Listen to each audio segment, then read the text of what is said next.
அயனை கண்டுபிடிச்ச அயன் வந்து யூசேஜுக்கு வந்த வருஷம் தான் அயன் ஏஜ்னு சொல்லுவோம். அடுத்து பார்த்தோம்னா சிவிலைசேஷன்ஸ். நம்ம ஆளுக்கு வந்து ரொம்ப முக்கியமான சிவிலைசேஷன் என்னன்னா இண்டஸ் வேலி சிவிலைசேஷன். அது எங்க நடந்துச்சுன்னா இப்ப இருக்க பாகிஸ்தான் அப்புறம் நம்மளோட பஞ்சாப் அண்ட் ராஜஸ்தான் ஸ்டேட்ஸ்ல தான் நடந்துச்சு. முக்கியமான பிளேசஸ் என்னன்னா மொஹஞ்சதாரோ அண்ட் ஹரப்பா. இண்டஸ் ரிவரோட பேங்க்ஸ்ல தான் இது நடந்தது. இப்ப கூட கிரேட் பாத் வந்து ஒரு முக்கியமான யுனெஸ்கோ சைட்டா இருக்கு. அடுத்து பார்த்தோம்னா ஏர்லி வேதிக் பீரியட் வரும். 4 வேதாஸ்ல வந்து ஒரே ஒரு வேதா மட்டும் தான் ஏர்லி வேதிக் பீரியட்ல வந்து கம்ப்ளீட் பண்ணாங்க. அது ரிக் வேதா. இந்த டைம்ல தான் நாமடிக்கா எதுவுமே தெரியாம வாழ்ந்த மக்கள் வந்து நம்ம இப்படிதான் வாழணும் அப்படின்னு ஒரு சோசியல் லைஃப்குள்ள என்ட்ரி ஆனாங்க. ஒரு நிறைய ஃபேமிலிஸ் ஜாயின் ஆகி தான் வில்லேஜ் வந்து கிரியேட் பண்ணாங்க. அந்த வில்லேஜோட ஹெட்டை வந்து கிராமணின்னு சொல்லுவாங்க. நிறைய வில்லேஜஸ் ஜாயின் ஆகி டவுனை உருவாக்குச்சு. இந்த டவுன் ஆர் விசுன்னு சொல்லுவாங்க. ஒரு டவுனோட ஹெட்டை வந்து விஸ்வபத்தின்னு சொல்லுவாங்க. நிறைய டவுன் சேர்ந்து ஒரு சிட்டியா உருவாகுது. அந்த சிட்டிய வந்து ஜனான்னு சொல்லுவாங்க. அதோட ஹெட் எப்படி சொல்லுவாங்கன்னா ராஜன், பிரஜாபதி, ஜனாபதி அந்த மாதிரிலாம் சொல்லுவாங்க. கிங்க தவிர மீதி எல்லாருமே வந்து பிரஜான்னு சொல்லுவாங்க. இந்த ஜனபதாஸ் எல்லாம் ஜாயின் ஆகி மகா ஜனபதாஸ்ன்னு ஒண்ணு கிரியேட் ஆச்சு. டோட்டலி வந்து 16 ஜனபதாஸ் இருக்கும். அடுத்து வந்து ஒவ்வொரு கிங்குக்குமே வந்து புரோஹித்னு ஒருத்தவங்க இருப்பாங்க. அவங்கதான் எப்படி பூஜை எல்லாம் செய்யணும்னு சொல்லுவாங்க. அப்புறம் அவங்களுக்குன்னு ஒரு சேனை, கமாண்டர் அதெல்லாம் இருக்கும். அந்த டைம்ல வந்து சபா, சமிதின்னு 2 இருந்துச்சு. சபால வந்து குரூப் ஆஃப் எல்டர்ஸா இருப்பாங்க. சமிதியில வந்து பீப்புளோட ரெப்ரசன்டேட்டிவ்ஸ் எல்லாம் இருப்பாங்க. அங்க ஐடல் வர்ஷிப்ஸ் எல்லாம் இல்ல. ஆனா அவங்க நேச்சர்ல வந்து சன், ஏர், ஸ்கை இதெல்லாம் வழிபட்டாங்க. அடுத்து லேட்டர் வேதிக் பீரியட். இதுல ரிமைனிங் ஒரு 4 வந்து எழுதப்பட்டுச்சு. சாமா, அதர்வனா, தனுர், யஜுர் வேதானாலுமே லேட்டர் வேதிக் பீரியட்ல தான் எழுதப்பட்டுச்சு. அங்க ஏர்லி வேதிக் பீரியட்ல அந்த சபா சமிதி வந்து இங்க ஒளிஞ்சிருச்சு. ஆனா அதுக்கு பதிலா வர்ண தர்மான்னு ஒண்ணு வந்துருச்சு. அதாவது கேஸ்ட் சிஸ்டம் இன்ட்ரோடியூஸ் ஆயிருச்சு. கிங் வந்து ஷத்ரியாஸ்ன்னு சொல்லுவாங்க. பிரீஸ்ட், கடவுளுக்கு பூஜை செய்யறவங்க வந்து பிராமணாஸ்ன்னு சொல்லுவாங்க. ட்ரேடர்ஸ் அண்ட் ஃபார்மர்ஸ் வந்து வைஷ்யாஸ்ல இருந்தாங்க. அதை தவிர மீதி எல்லா வேலை செய்யறவங்களை வந்து சூத்ராஸ்ன்னு சொன்னாங்க. இந்த பீரியட் முடிஞ்சப்ப வந்து ஒரு பெரிய அப்போசிஷன் வந்துச்சு. ரூலர்ஸ், பிரீஸ்ட்ஸ், ரிச்சுவல்ஸ், சாக்ரிஃபைசஸ் இதுக்கெல்லாம் ஒரு எதிர்ப்பு வந்தது. இதோட ரிசல்ட்டா தான் புத்திசம் அண்ட் ஜெயினிசம் வந்துச்சு. 16 ஜனபதா வரும்னு நம்ம முன்னாடி ஏர்லி வேதிக் பீரியட்ல பார்த்தோம். அது என்னன்னா அங்கா, மகதா, கோஷலா, காசி, வஜ்ஜி, மல்லா, கேடி, வத்ஷா, குரு, பாஞ்சலா, மத்ஸ்யா, சூரசேனா, அஸ்வகாஸ், அவந்தி, காந்தாரா, காம்போஜா. இதுல மகதா வந்து ரொம்ப ரொம்ப பெரிய கிங்டமா அடுத்து வளர்ந்து வந்துச்சு. இதான் rise of Magadha. First Haryanka dynasty தான் மகதாவை ரூல் பண்ணாங்க. 2 கிங்ஸ் அதுல இம்பார்ட்டன்ட் கிங்ஸ் யாருன்னு பார்த்தோம்னா Bimbisara and Ajatashatru. Next Shishunaga dynasty. அவங்களும் சிசுநாகா டைனாஸ்டும் சரி, நந்தா டைனாஸ்டும் சரி 2 பேருமே சூத்திரர்கள் வந்து ஆண்ட டைனாஸ்டிஸ். சிசுநாகா டைனாஸ்டில ஃபேமஸ் கிங் வந்து சிசுநாகா. அண்ட் அந்த நந்தா டைனாஸ்டில ஃபேமஸ் யாருன்னு பார்த்தா மகாபத்மனந்தா. It's over. Oh, still there. Okay, very good. மகாபத்மனந்தா தான் அதுக்கு வந்து ஃபேமஸ் கிங்கா இருந்தாரு. நெக்ஸ்ட் பார்த்தோம்னா மௌரியன் எம்பையர். மௌரியன் எம்பையர்ல வந்து 3 ஃபேமஸ் கிங்ஸ் இருக்காங்க. சந்திரகுப்த மௌரியா, பிந்துசாரா அண்ட் அசோகா.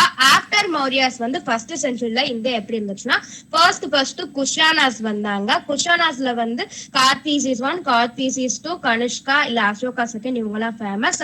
அடுத்து குப்தா எம்பையர். இவங்க வந்து மகாதாவை விட்டுட்டு பாட்டலிபுத்ராவை கேபிட்டலா வச்சிருந்தாங்க. சந்திரகுப்தா ஃபர்ஸ்ட், சமுத்திரகுப்தா, சந்திரகுப்தா செகண்ட் வந்து ஹிந்தி ஸ்டோரிஸ்ல சந்திரகுப்தன்னு சொல்றாங்க. அடுத்து ஹர்ஷா டைனாஸ்டி வருது. ஹர்ஷா டைனாஸ்டியோட ஃபேமஸ் கிங் வந்து ஹர்ஷவர்தன். நெக்ஸ்ட் வந்து Islamic conquest and spread of Islam. Islam வந்து 570 to 632 வந்து உருவாச்சு. அரப்ஸ் வந்து இஸ்லாம வந்து ரொம்ப பெரிய மதமா மாத்தினாங்க. அத பெர்ஷியன்ஸ் வந்து ஸ்ட்ரென்த் பண்ணாங்க. ஏன்னா அந்த காலத்துல இருந்தேமோ இந்தியாவுக்கும் சவுதி அரேபியாவுக்கும் ஒரு ட்ரேட் கான்ட்ராக்ட்ஸ் நிறையவே இருந்தது. அது மூலமா தான் இஸ்லாம் இங்க வந்துச்சு. அங்க ரூலர் ஆஃப் சிந்து அவர் பேர் வந்து தாஹிர். அப்படி ட்ரேட் பண்ணப்போ பைரேட்ஸ் கொள்ளை அடிச்சு போயிட்டாங்க. அந்த கொள்ளைய வந்து அவர் தடுக்க நினைக்கல. ரூலர் ஆஃப் சிந்த், அவர் பேர் தாஹிர். அவர் தடுக்க நினைக்காதனால அரப்ஸ்க்கு கோவம் வந்துச்சு. அப்படிதான் அவங்க போர் செய்ய வந்தாங்க. முகமது பின் குவாசிம் வந்து அல் ஹஜாஜின் ஒருத்தர். அல் ஹஜாஜுங்கிறது கவர்னர் ஆஃப் ஈராக். அந்த கவர்னர் வந்து கேலிஃப் வாலிட்ட பெர்மிஷன் வாங்கி இவங்க அப்படிலாம் செய்யறாங்க, அந்த ரூலரை நம்ம பனிஷ் பண்ணணும்னு சொல்லி அனுப்பி விடுவாங்க. மிஸ்டர் பின் லவர் அவர் உங்க presentation right. Carry on Maria. Thank you sir. அவங்க வந்து அப்படி சொல்லவும் இவங்க வந்து முகமது பின் குவாசிம் வந்து சிந்துக்கு வந்து படையெடுத்து வருவாரு. அவர் சக்சஸ்ஃபுல்லி முல்தானை கேப்சர் பண்ணிடுவாரு. அண்ட் முல்தானுக்கு சிட்டி ஆஃப் கோல்டுன்னு ஒரு நேம் கொடுப்பாரு. நெக்ஸ்ட் வந்து டர்கிஷ் இன்வேஷன். டர்கிஷ் வந்து கேலிஃப் ஆஃப் பாக்தாத் வந்து டர்க்கியை வந்து கேப்சர் பண்ணிக்கிட்டாங்க. அவங்க மத்த அரப்ஸை விட இஸ்லாம வந்து பரப்புறதுல ரொம்பவே ஈடுபாடோடு இருந்தாங்க. அதனாலயும் அவங்க இந்தியாவுக்கும் படையெடுத்து வந்தாங்க. ஃபர்ஸ்ட் வந்து Mahmud of Ghazni, next Mahmud of Ghori. Mahmud of கோரிக்கு வந்து ஒரு 3 பேட்டில்ஸ் இருக்கு. First battle of Tarain, second battle of Tarain. இந்த 2 பேட்டிலும் பிருத்விராஜ் சௌஹானோட இருக்கும். ஃபர்ஸ்ட் பேட்டில் வின் பண்ணிடுவாரு. செகண்ட் பேட்டில் வந்து பிருத்விராஜ் சௌஹான் தோத்துருவாரு. அடுத்து பேட்டில் ஆஃப் சந்த்வார், இது ஜெயச்சந்திரா ரூலர் ஆஃப் கனாஜ் கூட இருக்கும். நெக்ஸ்ட் குத்புதீன் ஐபக். குத்புதீன் ஐபக் வந்து கோரியோட கமாண்டர். அடுத்து Mamluk dynasty, it is also known as slave dynasty. இந்த டைனாஸ்டில யார் வருவானா குத்புதீன் ஐபக், கில்துமிஷ். இவர் வந்து ஒரு அடிமையா இருந்தாரு. அதே மாதிரி குத்புதீன் ஐபக்கோட மருமகனாவும் இருந்தாரு. அதனாலதான் அடுத்த அரசரானாரு. ஃபிரோஸ் ஷா, அப்புறம் சுல்தானா ரஸியா. இவங்க சுல்தானா ரஸியா தான் இவங்க ரொம்ப ரொம்ப டெல்லி ஆட்சி பண்ண ஒரே ஒரு பெண் சுல்தான் அவங்க தான். அடுத்து பாராம் ஷா, அலாவுதீன் மசீத், நசீருதீன் மஹ்மூத், அப்புறம் பால்பன். இந்த டைனாஸ்டி எப்படி டிக்ளைன் ஆச்சுன்னா, பால்பன் வந்து கைகுபாத்னு ஒருத்தரால வெற்றி கொள்ளப்பட்டார். கைகுபாத் வந்து காயுமாரோட ஒரு சின்ன பையன் தான் கைகுபாத். ஜலாலுதீன் கில்ஜி வந்து பால்பனுக்கு அடுத்து அந்த சின்ன குழந்தையா இருந்த கிங்க வந்து கொண்டுட்டு ஜலாலுதீன் கில்ஜி வந்து அடுத்து கிங் ஆனாரு. கில்ஜி டைனாஸ்டியோட பவுண்டர் வந்து ஜலாலுதீன் ஃபிரோஸ் கில்ஜி. அவருக்கு அடுத்து அலாவுதீன் கில்ஜி. அலாவுதீன் கில்ஜில வந்து மங்கோலியர்கள் வந்து இந்தியாக்குள்ள வர ட்ரை பண்ணிருப்பாங்க. அதை சக்சஸ்ஃபுல்லி அலாவுதீன் கில்ஜி தடுத்திருப்பாரு. யாரோட ஹெல்ப்லனா அவரோட மினிஸ்டர் மாதிரி ஒரு பிளேஸ்ல இருந்த மாலிக் கஃபூரோட ஹெல்ப்ல. மாலிக் கஃபூர் வந்து சுந்தர பாண்டியான்னு ஒருத்தரை வந்து ஹெல்ப் பண்ணி வீரபாண்டியா, 2 பேருமே பாண்டியா கிங்ஸ், அவங்களுக்குள்ள பகை இருந்தது. சுந்தர பாண்டியா ஹெல்ப் பண்ணி வீரபாண்டியாவை தோக்கடிச்சிருப்பாங்க. அதனால அவங்களோட கில்ஜி டைனாஸ்டி வந்து ராமேஸ்வரம் வரைக்கும் வந்திருக்கும். அண்ட் ராமேஸ்வரத்துல வந்து ஒரு மசூதி கட்டியிருப்பாங்க. கில்ஜி டைனாஸ்டி எதுக்கு தோத்துச்சுன்னா, குத்புதீன் முபாரக் ஷா, நசீருதீன் குஸ்ரவ் ஷா, இவங்க 2 பேருமே வீக்கா இருந்தாங்க. அதுக்கப்புறம் பல நோபல்ஸ் அவங்க அங்கேயும் பெரிய மினிஸ்டர்ஸா இருந்தவங்க யாரானா காசி மாலிக். இவர் வந்து கவர்னர் ஆஃப் பஞ்சாப். இவர் ஆட்சியை பிடிக்கணும்னு நினைச்சு டெல்லியை இன்வைட் பண்ணி த்ரோனை வந்து கேப்சர் பண்ணிடுவாரு. அதனால கில்ஜி டைனாஸ்டி வந்து டெக்ளைன் ஆயிரும். நெக்ஸ்ட் துக்ளக் டைனாஸ்டி, கியாசுதீன் துக்ளகார், காசி மாலிக். அடுத்து வந்தது முகமது பின் துக்ளகார், பிரின்ஸ் ஜுனா கான். இவர் என்ன பண்ணிருப்பாருன்னா, கேபிட்டல டெல்லியில இருந்து தேவகிரிக்கு மாத்த ட்ரை பண்ணிருப்பாரு. ஏன்னா மங்கோல்ஸ் வந்து நம்மள படையெடுத்து வந்துருவாங்க, தேவகிரி வந்து ரொம்ப உள்ளக்க இருக்கு, அதனால படையெடுத்து கஷ்டம் நினைச்சு மாத்த ட்ரை பண்ணிருப்பாரு. பட் சக்சஸ்ஃபுல்லி ஃபெயில் ஆயிருப்பாரு. அடுத்து வந்து ஃபிரோஸ் துக்ளக். அதுக்கு அடுத்து கியாசுதீன் துக்ளக் ஷா 2, அபுபக்கர் ஷா, நசீருதீன், முகமது துக்ளக், இவங்க எல்லாம் இருக்காங்க. இப்ப இடையில வந்து தைமூர்னு ஒரு கிரேட் கிங் வந்து இந்தியாவை இன்வைட் பண்ண வருவாரு. அவர் சமர்க்கோட ஒரு ரூலர். அவர் நம்ம நாட்டோட வெல்த்த பார்த்து அட்ராக்ட் ஆகி எப்படியாவது இந்தியாவை வந்து கொள்ளையடிக்கணும்ங்கிறதுக்காகத்தான் வருவாரு. யாரோட கீழே வருவார்னா நாசிர் மஹ்மூத் துக்ளக். இதனாலதான் துக்ளக் டைனாஸ்டி வந்து வீழ்ச்சி அடைஞ்சிருக்கும். அடுத்து சயீத் டைனாஸ்டி வந்து எதுக்கு அடுத்து வந்துச்சுன்னா, துக்ளக் டைனாஸ்டிக்கு அடுத்து Khizr Khan the governor of Multan வந்து இந்த மங்கோலியர்களோட இன்வேஷனால தைமூரோட இன்வேஷனால சையத் டைனாஸ்டி வீழ்ந்துகிட்டே இருக்கும். அது அட்வான்டேஜ் எடுத்துக்கிட்டு கிசிர் கான் வந்துருவாரு. இதோட ரூலர்ஸ் யாரான்னு பார்த்தா கிசிர் கான், முபாரக் ஷா, முகமது ஷா. இவர் வந்து ரூலர் ஆஃப் மால்வாவை வந்து வெளியில எடுத்திருப்பாரு with the help of the Bahlol Lodi, the governor of லாகூர். அடுத்த அலாவுதீன் ஷா, இவர் வந்து ரொம்ப வீக்கான லோடர். அதனாலேயும் லோடி டைனாஸ்டி வரும். யாரெல்லாம் பஹ்லா லோடி, சிக்கந்தர் ஷா லோடி, இப்ராஹிம் லோடி. இது எதுக்கு டெக்ளைன் ஆகும்னா, தௌலத் தௌலத் கான் லோடி வந்து கவர்னர் ஆஃப் லாகூர், தில்வர் கான் லோடி வந்து கவர்னர் ஆஃப் லாகூர். இவர் வந்து சன் ஆஃப் லவ்லர் கான் லோடி. இவர் வந்து இப்ராஹிம் லோடியால ரொம்ப க்ரூயலா ட்ரீட் பண்ணிருப்பாரு. அதுக்கு ரிவெஞ்ச் எடுக்கிறதுக்காக தௌலத் கான் லோடி வந்து ஆப்கானிஸ்தான்ல இருந்த பாபரை ஹெல்ப் கூப்பிட்டிருப்பாரு. அவரும் சக்சஸ்ஃபுல்லி ஹெல்ப் பண்ணி தோக்கடிச்சிருப்பாரு. இது வந்து ஃபர்ஸ்ட் பேட்டில் ஆஃப் பானிபட்னு சொல்றோம். 1526 நடந்தது. தோக்கடிச்சனாலேயும் முகல் டைனாஸ்டி வந்து ரூலிங் வர ஆரம்பிச்சிச்சு. அதோட ஃபேமஸ் திங்ஸ் எல்லாம் யாருன்னு பார்த்தா பாபர், ஹுமாயூன், ஷெர்ஷா சூரி, அக்பரோட கார்டியன் வந்து பைராம் கான், ஜஹாங்கீரோட டைம்ல தான் William Hawkins and sir Thomas row visit பண்ணிருப்பாங்க கோர்ட். தாமஸ் ரோ வந்து பெர்மிஷன் கேட்டிருப்பாரு. இந்த மாதிரி எங்க குயின் வந்து ஈஸ்ட் இந்தியா கம்பெனி ஆரம்பிக்க கேக்குறாங்க, உங்களுக்கு பெர்மிஷன் தர முடியுமான்னு கேட்டிருப்பாங்க. அந்த ஜஹாங்கீரும் சூரத்ல பெர்மிஷன் பண்ண 1615ல பெர்மிஷன் கொடுத்திருப்பாரு. நெக்ஸ்ட் ஷாஜஹான், அவுரங்கசீப் அப்படியே வந்துகிட்டே இருக்கப்போ லாஸ்டா பிரிட்டிஷ் வந்து அடுத்த ரூலுக்கு வந்துரும். That's it sir. Oh great. என்ன அழகா அவங்க ப்ரெசென்ட் பண்ணியிருக்காங்க. எவ்வளோ தரவாக இருந்தால் இப்படி ப்ரெசென்ட் பண்ண முடியும் தெரியுங்களா? I think is thorough with that particular subject. அதனால அவ்வளோ ஒரு flow is there. I wish Maria Arul வந்து அதே ஃப்ளோ இங்கிலீஷ்லேயும் இருக்கணும்னு நான் ரொம்ப ஆசைப்பட்றேன், இருக்கும்னு நினைக்கிறேன். அது ஏன்னா because since you are all from English medium, okay தமிழில் சொன்னது தப்பு கிடையாது, நான் தப்புன்னு சொல்லலை. ஏன்னா இது நம்ம எக்ஸாம் எழுதுறதுக்கு this is going to be very useful. But year after because you are all going to 11th standard next year and 12th and college, you start speaking in English, that would be better. But this presentation is extremely good. And then I think we have to salute to Maria Arul for giving such a nice presentation. அது தரவாக இருக்காங்க. In fact எனக்கு என்ன தோணுதுன்னா, இந்த மரியா மாதிரியும் மெய்யரிசி மாதிரியும் நிறைய பேர் இருக்கிறீங்க இங்கே.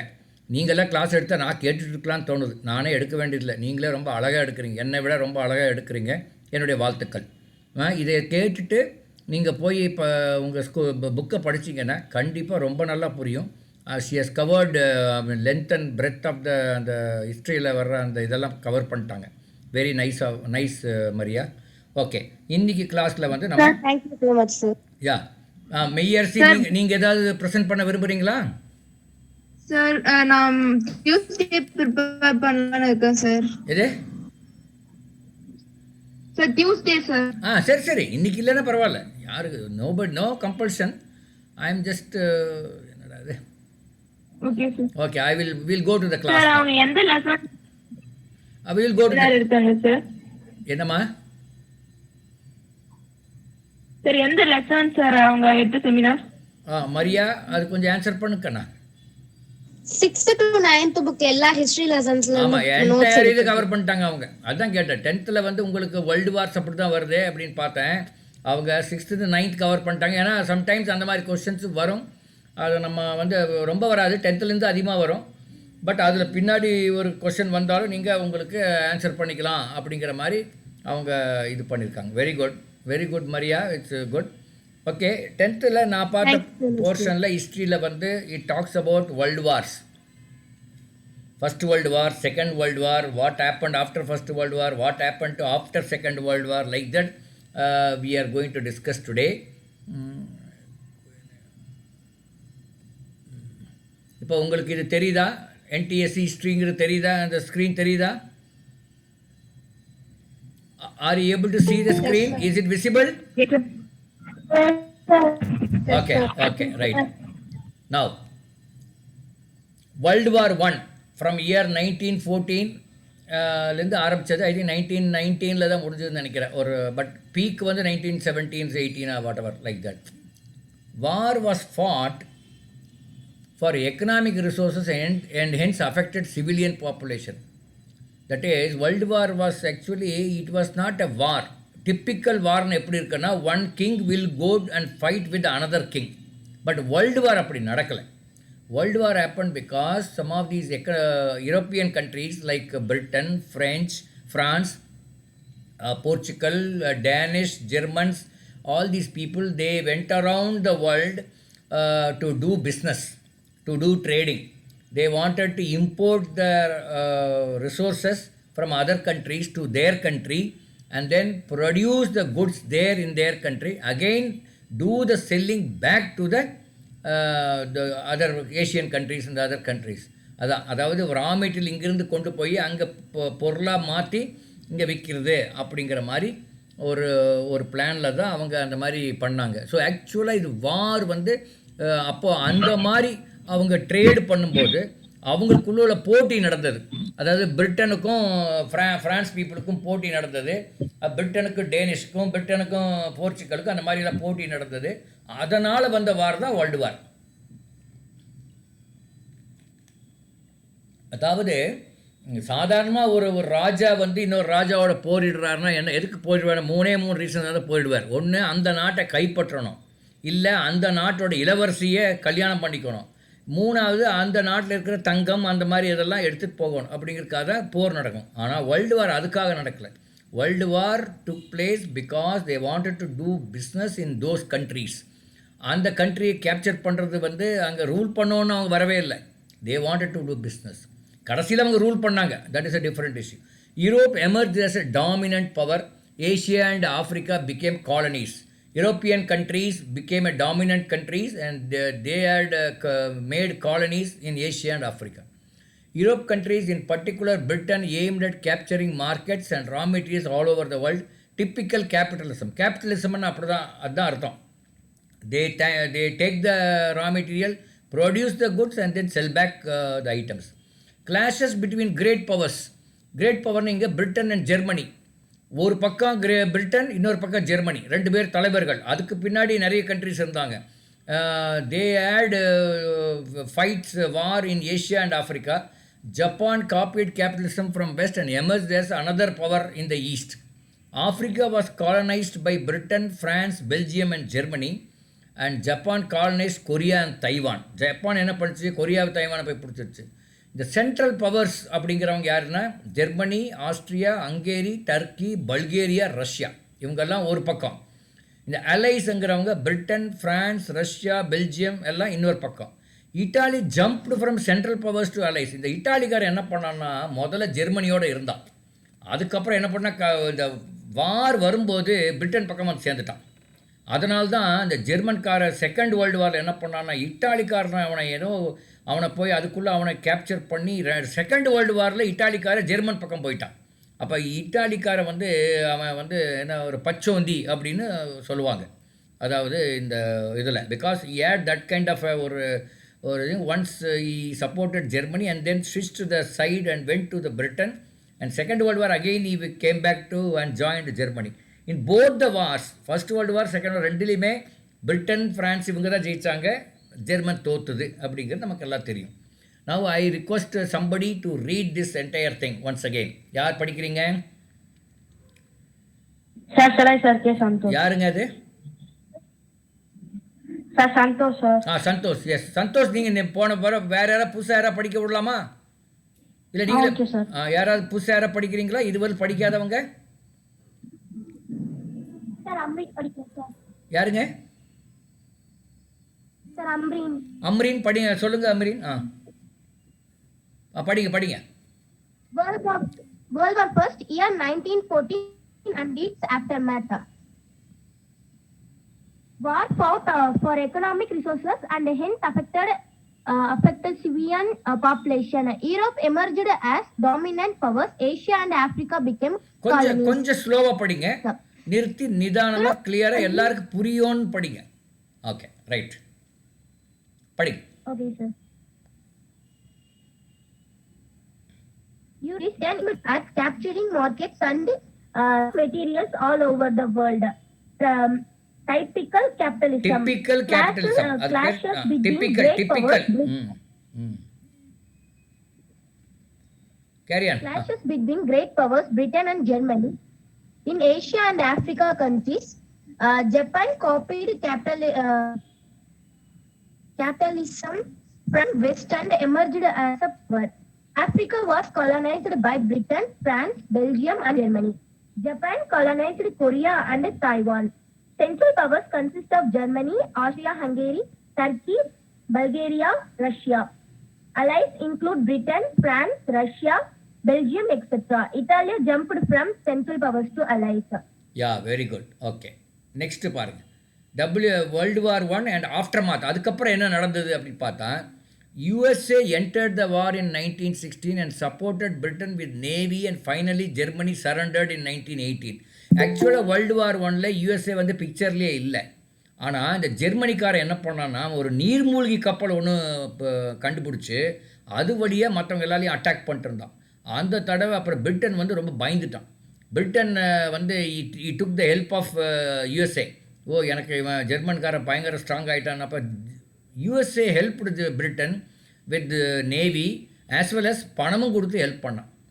அதுதான் நடந்தது. அதனால தான் அந்த பிரிட்டன் அப்புறம் ஜெயிச்சாங்க அப்படின்னு சொல்லலாம். ஜெர்மனி சரண்டர் ஆயிடுச்சு.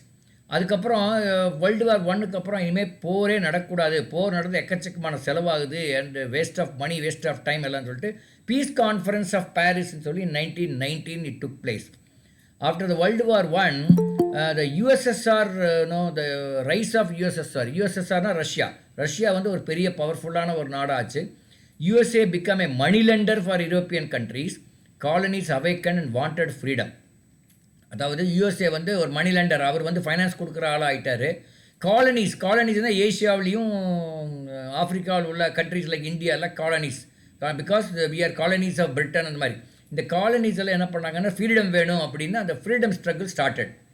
Russian revolution under the leadership of Lenin and new communist government was in office in 1917. Lenin withdrawn from central powers and concentrated on development and hence Russia developed remarkably. Lenin ஒரு தலைவர் ரஷ்யாவில் என்ன பண்ணார்னா உடனடியாக இந்த world war one முடிகிற ஓரத்தில் அதுக்கு முன்னாடியே வெளிவந்து, இப்போ தெரியலையா? ஸ்க்ரீன் தெரியுதா? சார் தெரியுது சார். ஓகே. ஸோ அவர் வெளிவந்து அவர் என்ன பண்ணார்னா இந்த மாதிரி வார்லாம் எடுறதெல்லாம் ரொம்ப ஒரு தேவையில்லாத விஷயம். Let me concentrate on the development of our கண்ட்ரின்னு சொல்லி அவர் ரொம்ப நாளாக டெவலப் பண்ணார். அதனால தான் லெனினை வந்து அவங்க நம்ம ரொம்ப கொண்டாடுவாங்க. அவங்க லீக் ஆஃப் நேஷன்ஸ் அப்படின்னு சொல்லி ஒரு குரூப்பை ஃபார்ம் பண்ணாங்க. அது வந்து பீஸ், இனிமேல் இப்போ வாரே வரக்கூடாது. League of Nations is a peace organisation to prevent wars அப்படின்னு பண்ணாங்க. கடைசியில் லீக் ஆஃப் நேஷன்ஸும் ஒன்றும் சக்ஸஸ் ஆகலை. கொஞ்சம் வருஷம் கழிச்சு அதுவும் க்ளோஸ் பண்ணிட்டாங்க. Yes, you can read this. யார் இது இப்போ ரீட் பண்ணவங்க? ஆரணியா? சார் அம்ரீன். அம்ரியா? Amreen sir. Amreen you can read. Yeah,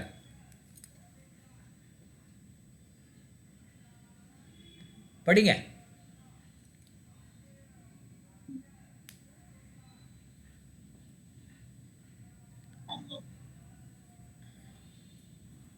Okay, Santosh, you can read. I think Ambreen is taking time. Santosh, you can read. Yes, sir. USA entered the war in 1916 and supported Britain with the navy and finally Germany surrendered in 1918. Peace Conference of Paris in 1919.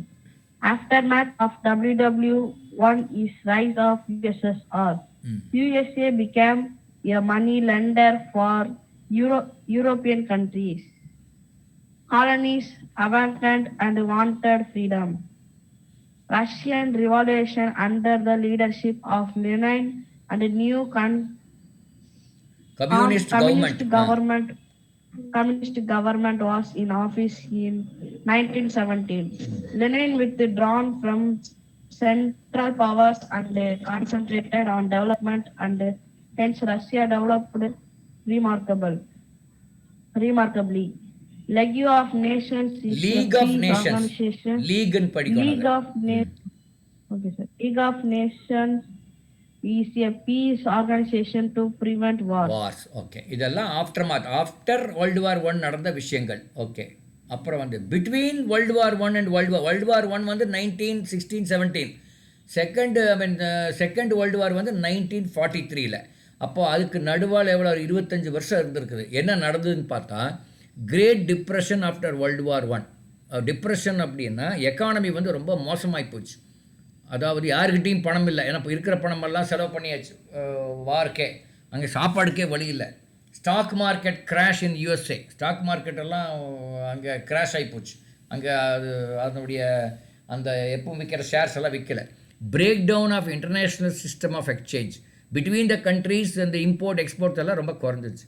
Fascist Mussolini emerged in Italy. இட்டாலியில் முசோலினிங்கிறவர் ஒரு பெரிய ஆளாக emerge ஆனார். அப்புறம் Hitler emerged in Germany. அதனால தான் ஹிட்லர்னால முசோலினால தான் அப்புறம் வேர்ல்டு வார் 2 வந்தது. Rise of anti colonialism in India. Freedom fighting வந்து ஆரம்பித்தது இந்தியாவில், ஆஃப்ரிக்காவில் வந்தது. Apartheid racial discrimination practised in South Africa in 1920s.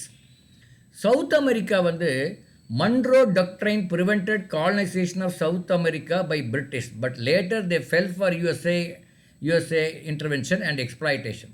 அதாவது சவுத் அமெரிக்கா வந்து இப்போ நம்ம அமெரிக்காங்கிறது வந்து நார்த் அமெரிக்காவை தான் நம்ம அமெரிக்கான்னு சொல்கிறோம். சவுத் அமெரிக்கா வந்து ஒரு காண்டினென்ட். அந்த என்டையர் சவுத் அமெரிக்கன் காண்டினென்ட்டை வந்து நார்த் அமெரிக்கன் இல்லை பிரிட்டன் வந்து அது காலனியாக வச்சுருந்தாங்க. ஆனால் அந்த பிரிட்டன்லேருந்து ரிலீஸ் ஆகணுங்கிறதுக்காக சவுத் அமெரிக்கா வந்து நார்த் அமெரிக்காவோட ஒரு அன்கோ போட்டு பிரிட்டனை துரத்தி விட்டாங்க. கடைசியில் என்ன ஆச்சுன்னா நார்த் அமெரிக்கா வந்து சவுத் அமெரிக்காவை ரூல் பண்ண ஆரம்பிச்சிருச்சு. இதெல்லாம் what happen between World War I and World War II. Yeah, you can read our Santosh. Okay, sir. Between World War I and World War II, Great Depression after World War I, stock market crash in USA in 1929, breakdown of international system of exchange, fascist Mussolini emerged in Italy, Nazi Hitler emerged in Germany, rise of anti-colonialism in India, Africa, apartheid, racial discrimination, practiced in South Africa in 1920s. South Africa, SA. South America. South America, SA. Monroe Doctrine prevented colonization of South America by British, but later they fell for USA intervention and exploitation. Okay okay. அவங்க பிரிட்டிஷ்லேருந்து விடுதலை வாங்கினாங்க, ஆனால் அமெரிக்கார பிடிச்சிட்டான். Okay, அடுத்தது World War II. World War IIக்கு the main reason for World War II is emergence of, கொஞ்சம் of பண்ணுங்க உங்கள் இதை, உங்கள் மைக்கில் ஆஃப் பண்ணுங்க. யார் இது ஆஃப் பண்ணு? சார் ஏதோ ஹேம்டான் எஸ், மைக் ஆஃப் பண்ணுங்கப்பா. யார் அது? மைக்கு நீங்க ஆன் பண்ணீங்கன்னா மற்றவங்களாம் பார்க்க முடியாது. மைக் ஆஃப் பண்ணுங்கன்னு கேட்க சொல்றேன் எல்லாருமே. Amita sir, one doubt. என்ன டவுட்? Hello sir. சொல்லுங்க சொல்லுங்க சார். சொல்லுமா, என்ன டவுட்? சார் தான் வருது, டவுட் வர மாட்டேங்குது. Sir, one doubt sir. அதாம்மா சொல்லுங்கிற, நீ சார் தான் சொல்ற. இல்ல சார், சவுண்ட் கேட்கல சார். சார், நீங்க செகண்ட் பேஜ் ஒன்னு நடத்துனீங்கல்ல sir, WW1 World War I, அதுக்கு பக்கத்துல CONTD இருந்துச்சு சார். அதுக்கு எக்ஸ்பிளனேஷன் என்னது? கண்டினியூட். World War I அடுத்த கண்டினியூட்னு அர்த்தம். இதானே? Okay sir, okay sir. Okay, சரி. நல்ல டவுட் தான். இதெல்லாம் உங்களுக்கு புதுசு, அதனால அப்படி நல்ல டவுட். ஓகே சரி, யார் ஆஃப் பண்ணுங்க எல்லாரும் மைக்கை. பாரு, யாரோ ஒருத்தர் ஆன் பண்ணிருக்காங்க பாரு. அமிதாவா? எல்லாம் ஆஃப் பண்ணுங்க ப்ளீஸ். குட். டவுட் கேட்டேனே, அதான் ஆஃப் பண்ணுங்கண்ணே. டவுட் கேட்டாச்செல்லாம் ஆஃப் பண்ணு, உடனடி ஆஃப் பண்ணணும். The reflex has to work very sharp, இல்லையா? ஒரு பாம்பு வந்து எப்படி வேகமாக ஓடுறீங்க, அது மாதிரி ரிஃப்ளெக்ஷன் சொல்லுவாங்க அதை ஆங்கிலத்தில். அது ஷார்ப்பாக இருக்கணும். ஏன்னா உங்கள் வயசுக்கு எவ்வளோ ஷார்ப்பாக இருக்கும்னு தெரியுமா? Okay, main reasons for World War II is emergence of Germany under Hitler and rise of Japan, failure of League Nations. We said after World War I, we had League of Nations, right? To that league, aim of the league is to prevent war. Anna and the League of Nations have failed, because of which the World War II took place. One more reason is Germany came under Hitler. Hitler வந்து அவர் ரொம்ப பேராசக்கார், எல்லாம் ஜெயிச்சார், எல்லா நாட்டையும் நான் பிடிச்சிருவேன் அப்படிங்கிறது. At the same time, Japan is, the rise of Japan in the east. They wanted to capture Korea, Taiwan, அவங்களெல்லாம் capture பண்ணணும்னு இருந்தாங்க. Britain and France declared war on Germany. Again ஒரு பக்கம் பிரிட்டன் ஃப்ரான்ஸ் அவங்கெல்லாம், இன்னொரு பக்கம் Germany. 1940 they declared war on Germany. USA sent arms food to Britain in disguise. மறைமுகமாக, டிஸ்கைஸ்னா மறைமுகமாக USA sent armsனா வெப்பன்ஸ், அப்புறம் food to Britain. German invaded Russia. German occupied Italy too. Allies power are Britain, France with support of USA and USSR. Axis powers are Germany, Italy and Japan. ஒரு பக்கம் Germany, Italy, Japan, இன்னொரு பக்கம் Britain, France, USA, USSR. கடைசியில் என்னாச்சு? இந்த Britain, France இவங்க ஜெயிச்சாங்க, Germany தோத்துருச்சு.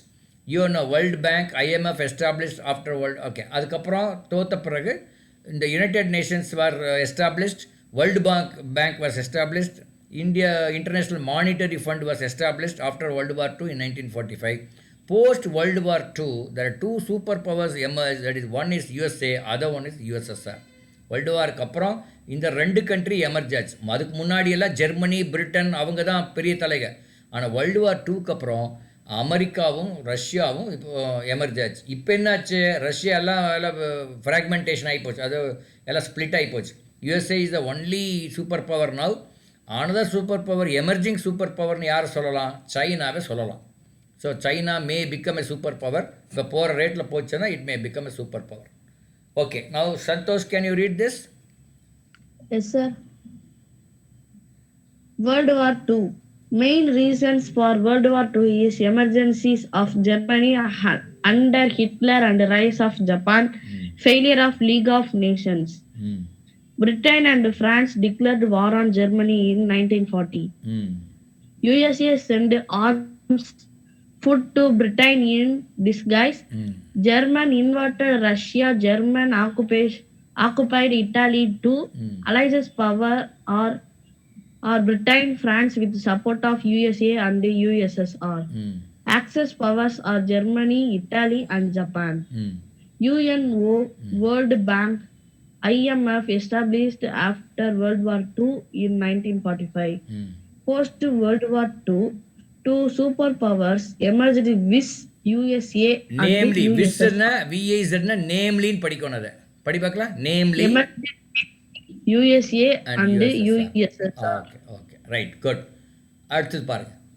தென் world war அவங்க இன்வெர்டட் ஒன்னு லைன் இருக்குல்ல சார், அவங்க இன்வெர்டட் படிச்சாங்க சார். அது என் காதுல அப்படி கேட்டுச்சு. பரவாயில்ல, நிறைய அப்படி பார்த்தா நிறைய. நீங்க எங்க இங்கிலீஷ் மீடியம் படிக்கிறேன்னு சொல்லி தமிழ்ல தான் எல்லாரும் படிக்கிறீங்க, என்ன பண்றது? அது அப்படியெல்லாம் நான் தவறு கண்டுபிடிச்சேன்னா அப்புறம் கிளாஸே நடத்த முடியாது. அதனால அதெல்லாம் கண்டுபிடிக்கிறது நிறைய ப்ரொனன்சியேஷன் ப்ராப்ளம் தான். ஏன்னா அன்ஃபார்ச்சுனேட்லி ஒரு காலத்தில் நாங்கள்லாம் படிக்கும்போது தமிழ் மீடியம் தான் படித்தோம். ஆனால் சுத்தமாக தமிழில் அழகாக படித்தோம். அப்புறம் இங்கிலீஷ் மீடியம் படித்தவன் அவன் கொஞ்சம் பேர் தான் இருந்தாங்க, அவன் இங்கிலீஷ் அழகாக படித்தான். இப்போ என்ன ஆச்சுன்னு, இங்கிலீஷ் மீடியத்தில் படிக்கிற பேர் வழின்னு நீங்கள் இங்கிலீஷையும் ஒழுக்கமாக படிக்கல, தமிழையும் ஒழுக்கமாக படிக்கல, அப்படி ஆகிப்போச்சு. இருக்கிற education system is so bad. Neither you learn English properly nor Tamil. அது ரொம்ப அன்ஃபார்ச்சுனேட். அது நம்ம சந்தோஷம் குறை சொல்லியோ, அம்ரியனை குறை சொல்லியோ, வேற யாரும் குறை சொல்லி பிரயோஜனம் இல்லை. நம்ம education system is at fault. நான் குறை சொல்ல சார், அவங்க மிஸ்டேக் பண்ணாங்க. நான் குறை, நீங்களும் குறை சொல்றேன்னு நான் சொல்லலை. பட் அன்ஃபார்ச்சுனேட்லி இப்போ சிஸ்டம் இஸ் லைக் தட். சரி, நாங்கள்லாம் படிக்கும்போது ரொம்ப குறைவாக தான் படித்தோம், இவ்வளோலாம் படிக்கல ரொம்ப. ஆனால் we are thorough in it. Whatever we have studied we are very very thorough. நான் மட்டும் இல்லை, எல்லாருமே தரவாக இருந்தோம். இப்போ நீங்கள் நிறைய படிக்கிறீங்க, எதுவுமே தரவாக இல்லை. That is another problem. But you read, you study a lot of things. புக்கெல்லாம் குண்டு குண்டாக தலகனை மாதிரி இருக்குது இப்போல்லாம். ஆனால் தலகனை மாதிரி இருந்து என்ன பிரயோஜனம்? நம்ம அதை படித்து அதை நம்ம புரிஞ்சுக்கிறதுல அதை அப்ளை பண்ணவும் தெரிய மாட்டேங்குது. அன்ஃபார்ச்சுனேட் இதெல்லாம். That is the biggest problem with this matriculation. இப்போ அது அப்படியே கண்டினியூ ஆகிட்டே இருக்குது. எப்போ அதெல்லாம் கரெக்ட் ஆகும்னு சொல்ல முடியாது. ஸோ அதனால தான் சொல்கிறேன், நீங்கள் அந்த புக்கை ஃபுல்லாக படிங்க. இந்த பின்னாடி இருக்கிற அந்த புக் பேக் கொஸ்டனு, இந்த ப்ளூ பிரிண்ட்டு, இதெல்லாம் மூட்டை கட்டி எரிஞ்சிருங்க. அது 1 மார்க் வந்தா என்ன, 2 மார்க் வந்தா என்ன? Why are you bothered? அங்கே எக்ஸாமில் போய் பார்த்துட்டு எந்த மார்க் வருதோ அது படி எழுதிட்டு போங்க. இப்போவே 1 மார்க் வருதா 2 மார்க் வருது 5 மார்க் வருதுன்னா அதில் வேறு தலை போட்டுக்கிறீங்க. ரொம்ப எனக்கு ஃபன்னியாக இருக்கும். எனக்கு பார்க்கும்போது ரொம்ப ஃபன்னியாக இருக்குது. அப்படியாவது ஒரு மார்க் வாங்குறீங்களா? அப்படியும் இல்லை. நிறைய பேர் அதுலேயும் இது பண்ணுறீங்க. அப்புறம் ரொம்ப தாராளமாக மார்க் போடுறாங்க இப்போ.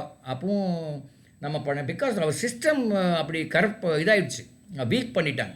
அது உங்களை எல்லாம் சொல்லி கூறியதுனா நம்ம அந்த சிஸ்டமே இஸ் அட் ஃபால்ட். அப்புறம் இவ்வளோ டெஸ்ட்டெல்லாம் வைக்க வேண்டியதில்லை. உங்கள் ஸ்கூலில் டெஸ்ட்டுன்னு வைக்கிறாங்களா? உங்கள் ஸ்கூலில் டெஸ்ட் அந்த அவ்வளோ டெஸ்ட்டெல்லாம் தேவையே இல்லை. ஆக்சுவலாக இத்தனை டெஸ்ட்டெல்லாம் தேவையே இல்லை.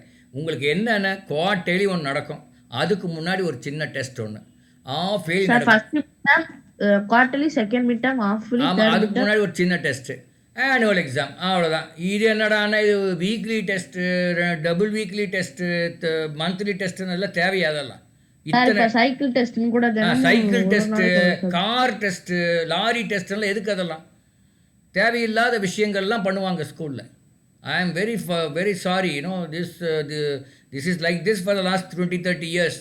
நம்ம என்ன பண்ண முடியும்? இப்போ எங்கள் சன்ஸ் எல்லாம் இப்படி தான் படித்தாங்க. அப்போ தான் எனக்கு தெரியும் என்ன இவ்வளோ மோசமாக இருக்குதுன்னு. One thing I wanted to tell you. Of course நம்ம சப்ஜெக்ட்லேருந்து வெளியே போகிறோங்கிறது தான் பயம். when my son went to 11th and 12th, I went and told the headmistress, இங்கே பாருங்கள், அவன் இங்கே படிக்க வரான், டெஸ்ட் எழுத வரல, எந்த டெஸ்ட்டாக இருந்தாலும் அவன் எழுத மாட்டான் அப்படின்னு சொல்லி நான் அவங்கக்கிட்ட ஒரு பர்மிஷன் வாங்கிட்டேன். அதாவது அவங்க என்ன பண்ணுவாங்கன்னா, இந்த ஸ்கூல் வந்து 3:45 முடியும், அதுக்கப்புறம் ஒரு 1 hour டெஸ்ட் வைப்பாங்க. நான் சொன்னேன், அந்த 3:45 முடி எனத்தையே வச்சுக்கோங்க, டெஸ்ட்டை வச்சுக்கோங்க, அவன் எழுதுவான். 3:45க்கு மேலே அவன் இருக்க மாட்டான்.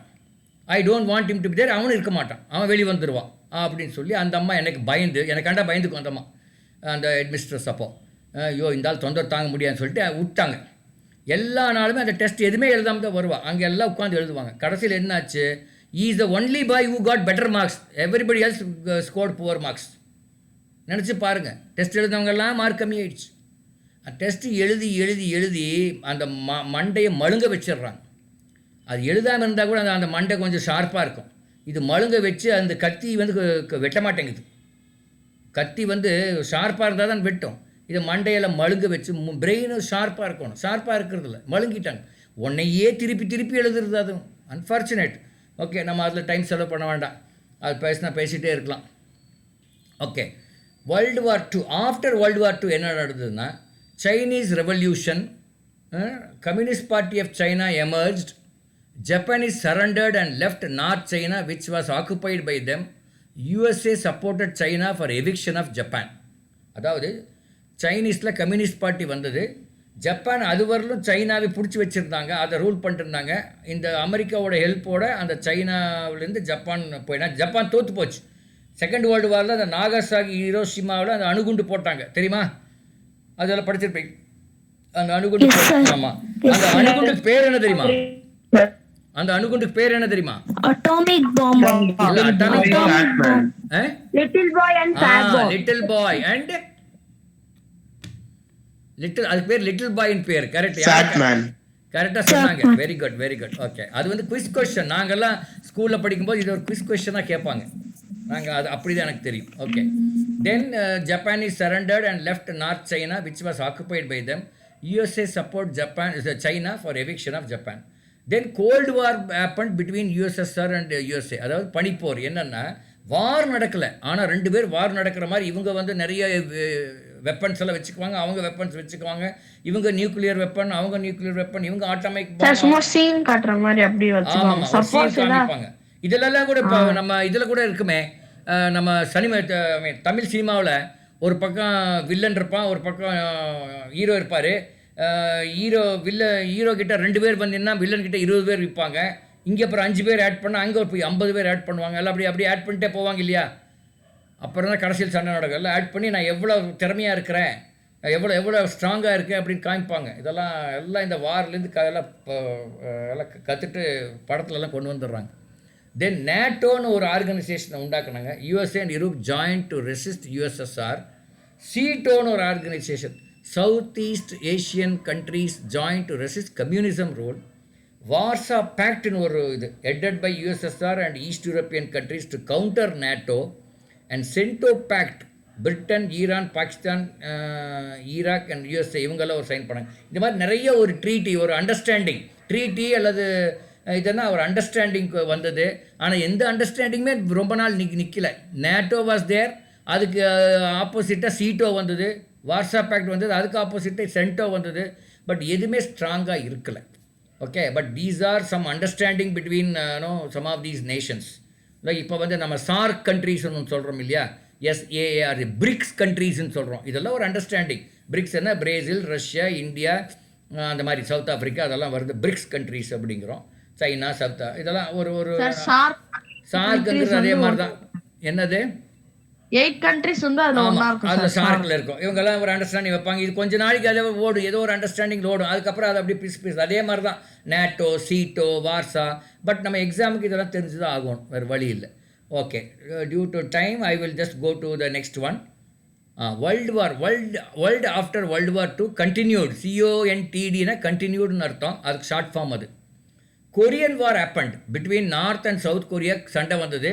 அதுக்கப்புறம் உங்களுக்கு தெரியும், சவுத் கொரியா தான் வின் பண்ணி அது நல்லா ரிச் கண்ட்ரி ஆகிடுச்சு. நார்த் கொரியா என்னாச்சு, அது வந்து அந்த நார்த் கொரியா ஒரு மிலிட்ரி ரூல் ஆகிடுச்சு. நார்த் கொரியா பற்றி யாருக்குமே தெரியாது. அந்த கிம்முன்னு ஒரு ஆள் உட்காந்துருக்கிறான், அதை மட்டும்தான் காமிக்கிறாங்க. அவன் வந்து யாரும் உள்ளே போகிறதில்ல, யாரும் வெளியே வரல, அந்த மாதிரி ஆகி போச்சு. அது அப்புறம் சார் அந்த பாம்பே little boy and fat man sir.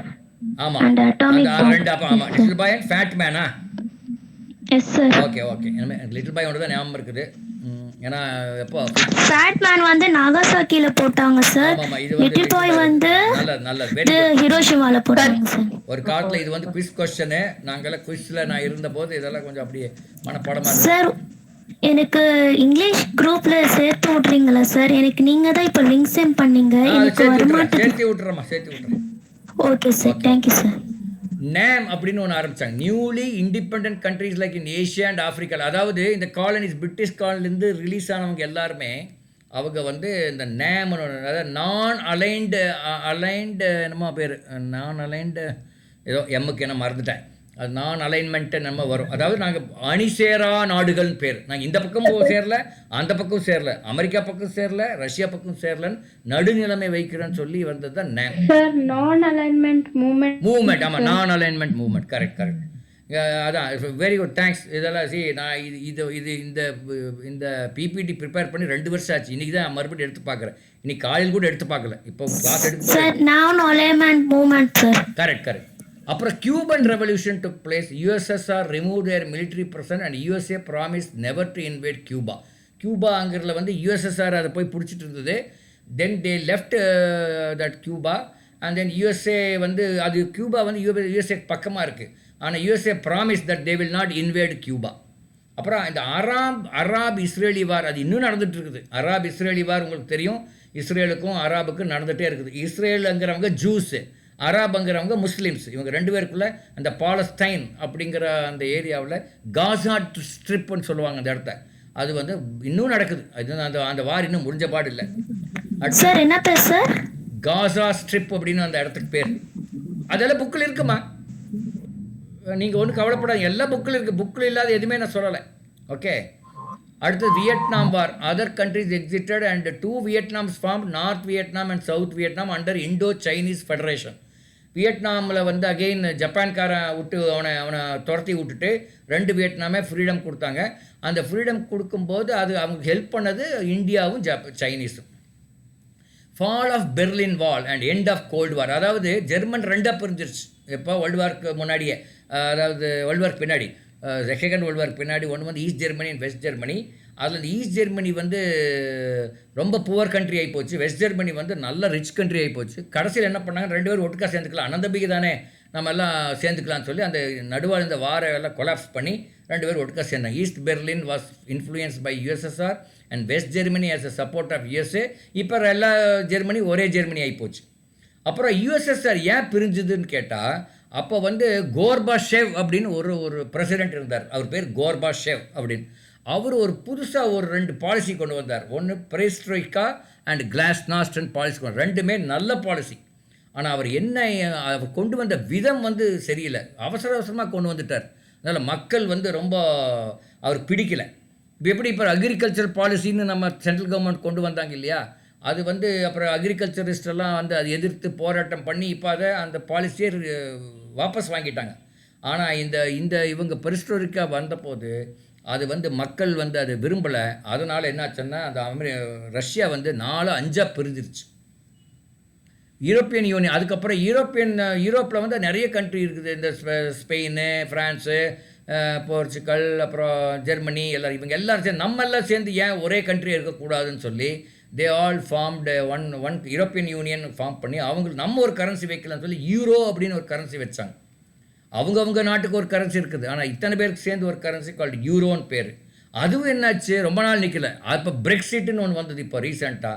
அதுலேருந்து பிரிட்டன்காரன் நான் விளைவிக்கிறேன்னு சொல்லி அவன் பிரிட்டன் எக்ஸிட்டு தான் பிரெக்சிட்னு சொல்கிறாங்க. அவன் விலகிட்டான். ஸோ இந்த கண்ட்ரி இப்போ நம்ம ஊரில் நம்ம இதில் நடக்குது இல்லையா, நம்ம வில்லேஜஸில் ஒருத்தன் ஒரு பக்கம் இருப்பான், திடீர்னு இந்த பக்கம் வருவான், சண்டை நடக்கும். இதே மாதிரி தான் வேர்ல்டுலேயும் நடக்குது சண்டைகள். Okay, this World War II continued. Then what? Okay, then நிறைய இருக்குது, மற்றதெல்லாம் இருக்குது, அதெல்லாம் நம்ம பின்னாடி பார்ப்போம். இன்னொரு கிளாஸ் தேவைப்படும், நிறைய இருக்க மாட்டிருக்கு, போய் இன்னொரு கிளாஸ் தேவைப்பட மாட்டிருக்கு. So far it's good. So நீங்கள் இப்போ போய் நீங்கள் புக்கை படிச்சிங்கன்னா World War I, World War II, I think 3 or 4 chapters are there. Whatever we have seen, I think 2 or 3 chapters. You go and read now, then you will understand, பக்காவாக understand ஆகும். ஏன்னா அந்த பேக்ரவுண்ட் தெரிஞ்சிட்டிங்க. பட் இன்னும் நிறைய details அது இருக்கும். ஏன்னா ஒரு 50 பக்கத்தை நம்ம 4 ஸ்லைடில் அடக்கியிருக்கோம். ஸோ அவ்வளோ ஒரு ஈஸியான ஒரு விஷயம் கிடையாது. அதனால் நீங்கள் என்ன பண்ணுங்கன்னா போய் புக்கை படிச்சிங்கன்னா உங்களுக்கு அது ஈஸியாக இருக்கும். இப்போ போய் படித்தா ஈஸியாக இருக்கும். அது நம்ம அவங்க பேர் என்ன, மரியா வேறு ரொம்ப அழகாக அந்த பின்னாடியெல்லாம் சொல்லி கொடுத்தாங்க. So now you go and read, it will be much easier. And இன்றைக்கி ஒரு வீடியோ போட்டிருக்கேன். அது என்ன போட்டிருக்கேன் தெரியுமா, இந்த வருஷம் என்டிஎஸ்சில் யார் ஜெயிப்பாங்கன்னு போட்டிருக்கேன். இந்த வருஷம் என்டிஎஸ்சில் சோஷியல் சயின்ஸையும் ஒரு சாப்டர் விடாமல் படிச்சுட்டு போகிறவங்க தான் ஜெயிப்பாங்க அப்படின்னு அதில் எழுதியிருக்கேன். இது என்னுடைய ஒரு என்ன சொல்கிறது, அந்த ஜோசியம் அப்படின்னு வச்சுக்கோங்க. கேசவமூர்த்தியோட ஜோசியம் என்னென்னா, இந்த வருஷம் யார் சோஷியல் சயின்ஸையும் தரவாக படிக்கிறாங்களோ அவங்க தான் ஜெயிப்பதுக்கு வாய்ப்புகள் அதிகம் அப்படின்னு எழுதியிருக்கேன். பார்ப்போம் நம்ம ஜோசியம் வருதா சரியா. ஏன் அப்படின்னா உங்கள் ஸ்கூலு ஃபுல் போர்ஷன் கவர் பண்ண முடியாது, டைம் இல்லை. நம்மளும் இங்கே கிளாஸில் அப்படியே டச் பண்ணிட்டு தான் போக முடியும். ஆனால் நீங்கள் என்ன பண்ணணும், அந்த ஸ்கூல் எடுத்ததையும் நாங்கள் சொல்லி கொடுத்ததையும் வச்சு நீங்கள் ஃபுல் போர்ஷன் நீங்களே படிக்கலாம். அது ஒன்றும் பெரிய விஷயமே கிடையாது. படித்து நீங்கள் புரிஞ்சுக்கலாம். கொஞ்சம் அரைகுறையாக தான் புரியும், பரவாயில்ல. 2வது தடவை படிங்க, அப்போ ஒரு 80% புரிஞ்சுக்குவீங்க. 80% புரிஞ்சாலும் நீங்கள் எக்ஸாம் எழுதிடலாம். நேற்று சொன்னமே நம்ம தாத்தா கதை தெரியுமா எல்லாருக்கும்? நேற்று வரல, பரவாயில்ல. நீங்கள் தாத்தா கதையை நீங்கள் அப்புறம் தெரிஞ்சுக்க, நாளானிக்கு தெரிஞ்சுக்குங்க. தாத்தா கதையில் எப்படி அந்த பேரே தெரியாமல் கூட நம்ம தாத்தாவோட பேர் கண்டுபிடிச்சிடலான்னு நம்ம சொன்னோம். அதே மாதிரி தான் இந்த எக்ஸாமும். உங்களுக்கு ஃபுல் எக்ஸாக்ட் ஆன்சர் தெரிய வேண்டாம், அவனே ஆன்சர் கொடுக்குறானே. ஒரு கேள்வி கொடுத்து 4 ஆன்சர் கொடுக்குறான். அதனால் எங்கேயாவது கேட்ட மாதிரி இருந்தால் கூட எழுதிடலாம். For example little boy and fat மேனுங்கிறது எனக்கு தெரியாது, லிட்டில் பாய்னு தெரியும். அப்படி எக்ஸாம்பிள் கொடுக்குறாங்க, லிட்டில் பாய் அண்ட் ஏதோ fat man, fat lady, fat ஏதோ கொடுக்குறாங்க. ஆனால் எங்கேயோ கேள்விப்பட்டிருக்கோம் ஃபேட் மேன் சொல்லி அதை டிக் அடிச்சு அது ரைட் ஆகிடும். ஸோ அது மாதிரி. ஸோ இங்கே you need not know the exact answer, you need not memorise, you just read the lessons and you will be very comfortable and you will become with the successful and with flying colors. Okay, so I suggest you don't leave even a single page in your social science book and science book. You cover thoroughly. Okay, I think இன்னைக்கு கூட நம்ம இந்த social சயின்ஸுக்கு good bye சொல்லிடலாம். அடுத்த வாரத்துலேருந்து science ஆரம்பிக்கலாம். 1-2 social சயின்ஸ்லாம் விட்டுட்டு தான் போகிறோம். I know it. We will come back at a later point of time after completing the science. And a little bit of mathematics also we have not covered. We will also cover that. And then again mental ability நம்ம முதல்ல கொஞ்சம் cover பண்ணா மறுபடியும் we will cover it. Okay, thank you. Santhosh ஒருத்தவங்க சொன்னாங்களே sir, அவங்க இருக்காங்களா? சந்தோஷ் இருப்பார், அவர் எங்க இல்லாம எங்க போவார்? சந்தோஷ் சார் சொல்லுங்க சார். நான் உங்களுக்கு சொன்னதை நீங்க தப்பா நினைச்சிக்கல? இல்ல அதெல்லாம் நினைக்க மாட்டாங்க, சும்மா இருப்பா. இந்த எல்லாம் இந்த குட்டி பசங்க மறுபடியும் ப்ரூவ் பண்றீங்க, அதெல்லாம் நினைக்க மாட்டார். நம்ம கிளாஸ்ல எல்லாம் friends, nobody will think like that. அதுக்கெல்லாம் டைம் வேஸ்ட் பண்ணாதீங்க. ஓகே சார், நான் ஸ்கூல்ல நடந்தாலே எதுவும் நினைக்க மாட்டேன், பேசாம விட்டுருவேன். ஆமாமா, சந்தோஷ் எல்லாம் நாங்க பாய்ஸ் எல்லாம் அப்படிதான். ஏன் சந்தோஷ், நாங்க எல்லாம் பாய்ஸ் எல்லாம் அப்படிதானே? Okay okay okay, all the best. We will meet again next Tuesday.